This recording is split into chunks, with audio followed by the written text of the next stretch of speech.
Thank you, Sharo. Now moving on, Mahat Somane, an advocate for the Independent Electoral and Boundaries Commission in the ongoing presidential election petition case at the Supreme Court, has said William Ruto did indeed meet the 50% plus one vote threshold to be declared president-elect.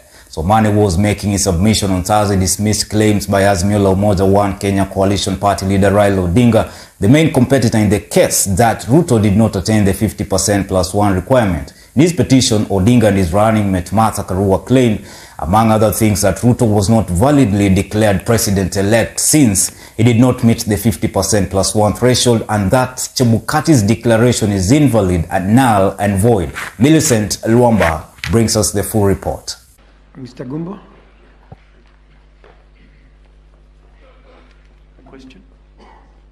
The Independent Electoral and Boundaries Commission (IEBC) on Thursday denied claims of server infiltration by an authorized person to facilitate variation of election results on electronically transmitted results form. Of those 8 servers, IEBC are providing only limited access to server number 5.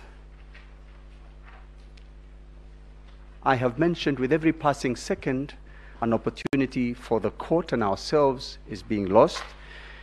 With the limited access provided yesterday to server number 5, our team were able to observe a large number of deletions.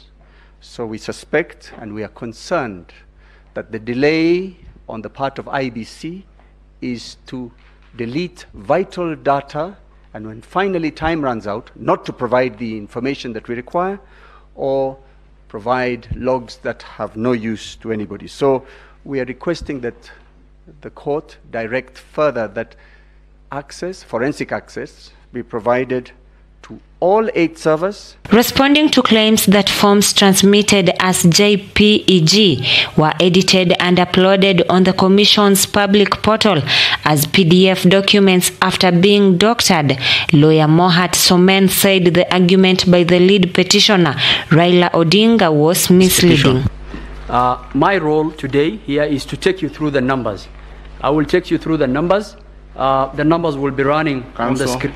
Your name, please. My name is Mahat Somane, advocate.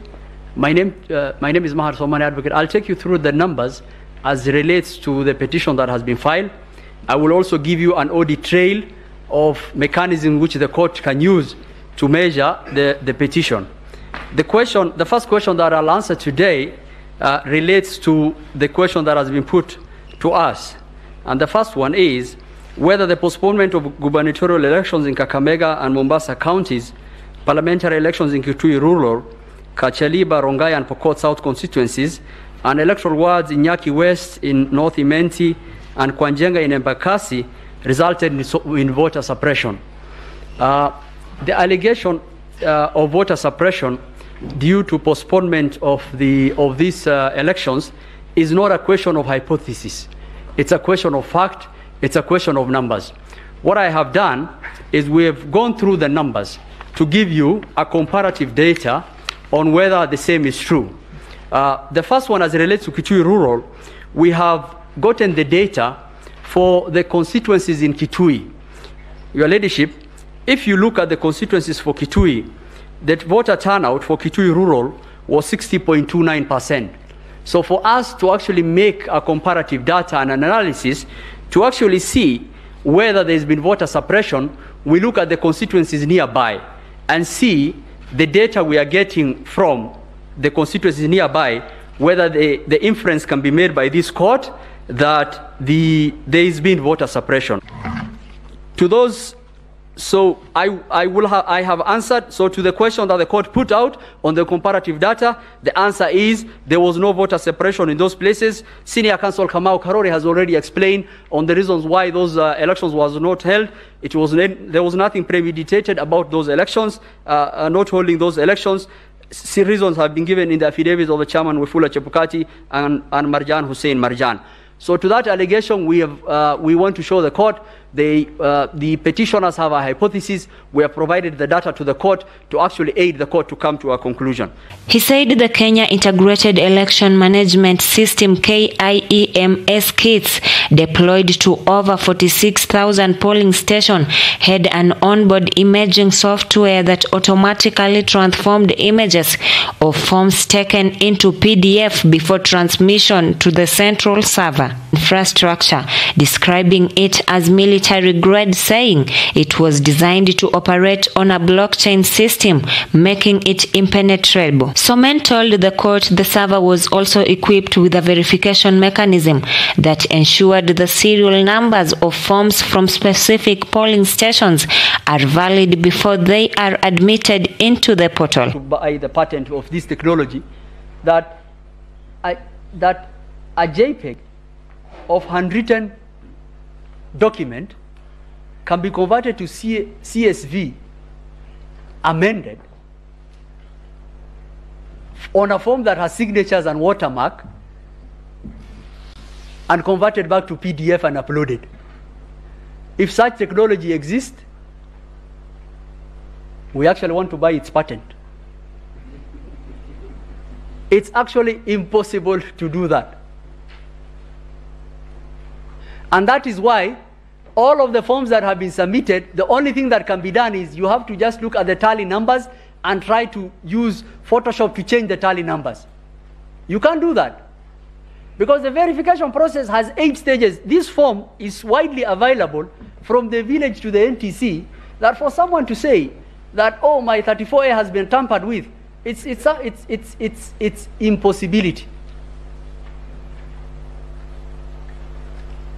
IEBC noted that forms admitted into the portal were assigned 2 security features, namely a date and a timestamp. The Electoral Commission also challenged an assertion by petitioners contesting the outcome of the August 9th presidential election on grounds that the results was not validated by the plenary. Professor Githu Muigai, former Attorney General, who led IEBC legal team in making oral submissions before the Supreme Court, defended the Commission's chairperson Wafula Chebukati from claims of running a one-man show and sidelining 4 commissioners. Karori also challenged the notion that the implied meaning of IEBC in running an election is an institution in the 7-member plenary consisting the chairperson and 6 other commissioners, excluding secretariat staffs. The reason why these submissions are being made is based on a confusion that stems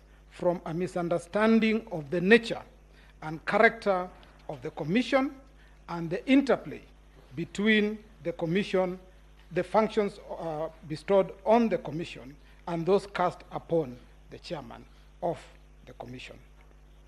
So first of all, the question that comes up is, who is the Commission? And my learned friend, Senior, has alluded to it briefly, but let me just make this distinction because it is important.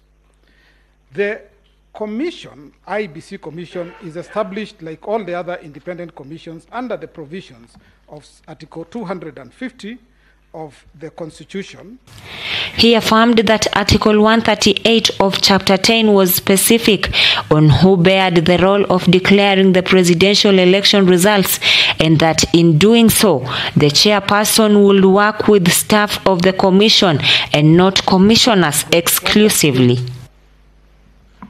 138.3 and 138.10 were conducted. One of the allegations that has been made is the chairman unilaterally tallied, verified, and declared the results of the presidential elections, that there was a requirement for a complete corporate process of internal tallying and approval by the commissioners, and that the chairperson can only act with the concurrence of the commissioners. Now, it's my submission. Karori went on to say that had the law required the declaration to be backed by a plenary resolution, Article 138 of Chapter 10 will have been clear on the same. The Supreme Court is expected to make a declaration on Monday, either upholding or invalidation the declaration of Odinga's main challenger William Ruto as president-elect when the 14-day timeline assigned to the court lapses. Millicent Wamba, Maisha Prime News, Maisha Television.